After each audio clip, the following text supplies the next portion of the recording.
کہ وہ کیسے انتقام لے گا۔ جیسے کہ ہم نے آپ کو پہلے بھی ویڈیو کے آغاز میں بتایا کہ یو ایک عجیب و غریب شخصیت کا مالک ہے۔ ایک طرف تو یو ایک عجیب و غریب شخصیت کا مالک تو تھا ہی، جبکہ دوسری طرف وہ ویڈیو ٹی وی دیکھنے کا بھی شوقین تھا اور اپنے اس شوق کو وہ بدلہ لینے کے لیے استعمال کرتا ہے، اور اس کے لیے وہ اپنے ایک پسندیدہ شو جس کا نام بریکنگ بیڈ ہے اس کی مدد سے اپنے انتقام کی منصوبہ بندی کو آگے بڑھاتا ہے۔ وہ اس شو کو مد نظر رکھتے ہوئے شہر کے تھوڑا سا باہر ایک جگہ تلاش کرتا ہے اور وہاں پر ایک خفیہ لیبارٹری بنانا شروع کر دیتا ہے۔ وہ باہر جاتا ہے اور کیمسٹری کا بہت سارا سامان، کچھ ٹولز اور درجنوں سیل فون خریدتا ہے۔ وہ ان سیل فون کا استعمال ڈارک ویب تک رسائی کے لیے حاصل کرتا ہے، جہاں وہ بہت سارے زہریلے خام مواد خریدتا ہے، کیونکہ وہ ایک جان لیوا زہر تیار کرنے کی کوشش کر رہا تھا۔ ایک طرف تو یو اپنے منصوبے پر خاموشی سے عمل کر رہا تھا، جبکہ دوسری طرف وہ لن کی کمپنی میں بھی روزانہ آتا اور اس کے ذمے جتنے بھی کام لگائے جاتے ان کو احسن طریقے سے سر انجام دیتا۔ مطلب کسی کو شک نہیں ہونے دے رہا تھا کہ وہ جلد ہی بدلہ لینے والا ہے۔ لن کی کمپنی میں کام کے بعد وہ خفیہ طور پر اپنی لیبارٹری جاتا اور روزانہ تجربات کرتا تاکہ اس کے ہاتھ ایسا زہر لگ سکے جسے وہ اپنے دشمنوں کو دوسرے جہاں پہنچانے کے لیے استعمال کرے۔ بدلہ لینے کے لیے یو اس حد تک پاگل ہو چکا تھا کہ وہ 100 سے زیادہ مختلف قسم کے زہر کے تجربات کرتا ہے، اور یہ تجربات وہ اپنے علاقے میں پائے جانے والے مختلف پالتو جانوروں پر کرتا ہے تاکہ اس کو معلوم ہو سکے کہ زہر کا اثر کتنا ہے۔ بالآخر کئی مہینوں کی کوشش کے بعد یو مطلوبہ زہر بنانے میں کامیاب ہو جاتا ہے، اور اب وقت آتا ہے اس کے منصوبے پر عمل کرنے کا، اور اس کے لیے وہ مختلف مشروبات لیتا ہے، ان میں زہر مکس کرتا ہے اور اپنے دفتر لے جاتا ہے، یعنی کہ لن کے دفتر میں لے کر جاتا ہے۔ وہاں پر وہ یہ تمام مشروبات اپنے ساتھیوں میں بانٹتا ہے۔ وہ کچھ پرو بایوٹک جو گولیاں ہیں ان میں بھی زہر ملا دیتا ہے اور انہیں لن کی سیکٹری کو دیتا ہے۔ یہ گولیاں وہ لوگ استعمال کرتے ہیں جن کو ہاضمہ یا معدے کے حوالے سے مسائل ہوں۔ لن کی سیکٹری کو قطعی طور پر معلوم نہیں کہ یو نے ان گولیوں میں زہر ملایا ہوا ہے، اس لیے سیکٹری وہ گولیاں لن کو دے دیتی ہے جیسے وہ روٹین میں اس کو ٹیبلٹس دیتی تھی۔ ان گولیوں کے استعمال کے چند روز بعد لن خود کو اچانک بیمار محسوس کرنے لگتا ہے، اور وہ جان نہیں پاتا کہ اس کی یہ حالت ایسی کیوں ہے۔ اسے اگر کچھ معلوم ہے تو وہ صرف یہ ہے کہ اسے خوف محسوس ہو رہا ہے۔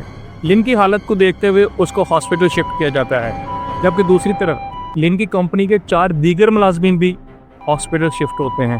یہ وہ لوگ تھے جنہوں نے یو سے مشروب لے کر پیا تھا۔ ان سب کا جب معائنہ کیا جاتا ہے تو ڈاکٹرز جان لیتے ہیں کہ لن اور دیگر ملازمین کو کچھ زہر آلود مواد دیا گیا تھا، لیکن ڈاکٹرز کو معلوم نہیں ہو سکا کہ یہ مواد کس نے دیا تھا، حالانکہ اس کے لیے وہ بہت زیادہ ٹیسٹ بھی کرتے ہیں۔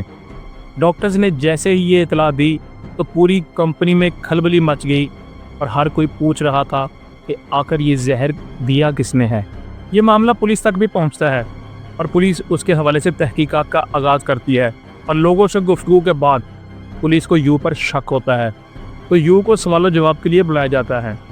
یو پولیس والوں کو واضح طور پر بتاتا ہے کہ اس کا اس معاملے میں کسی بھی طریقے سے کوئی ہاتھ نہیں ہے، وہ نہیں جانتا ان سب کے ساتھ کیا ہوا ہے، اور نہ ہی اس نے کسی کو زہر دیا ہے۔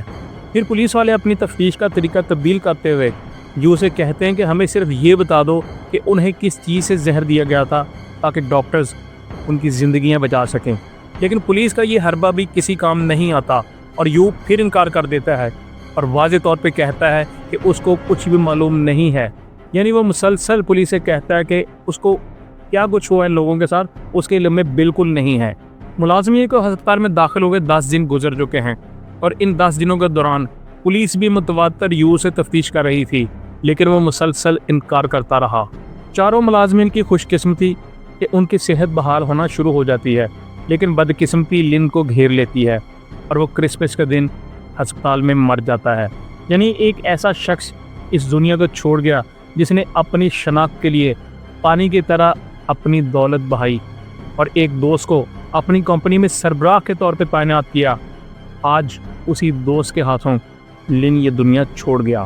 لن کی موت کے بعد پولیس یو کو گرفتار کر لیتی ہے، اور اس دوران انہیں شہر کے باہر بنائی گئی خفیہ لیبارٹری بارے بھی معلوم ہو جاتا ہے، جس پر پولیس ریڈ کرتی ہے اور وہاں پر موجود تمام مٹیریل کو قبضہ میں لیا جاتا ہے، جس کے بعد یو کو جیل بھجوا دیا جاتا ہے۔ تقریباً 4 سال بعد 3 باڈی پرابلم منظر عام پر آتی ہے۔ یہ پروجیکٹ لن کا خواب تھا جو کہ اس کی زندگی میں پورا نہیں ہو سکا۔ یہ پروجیکٹ بالا کر نیٹ فلکس پر پریمیئر ہوتا ہے۔ اس پریمیئر کے اگلے دن یو کا مقدمہ اپنے انجام کو پہنچتا ہے اور عدالت اسے اپنے باس کو زہر دینے کا مجرم قرار دیتے ہوئے اسے سزائے موت سناتی ہے۔ بہت کم دیکھا گیا کہ اگر انسان دنیا سے چلا جائے تو اس کے بعد اس کی خدمات کو یاد رکھا جائے، مگر لن کے ساتھی ایسا نہیں کرتے، بلکہ وہ 3 باڈی پرابلم کے ابتدائی کریڈٹس میں لن کو ایگزیکٹو پروڈیوسر کے طور پہ روشناس کرواتے ہیں۔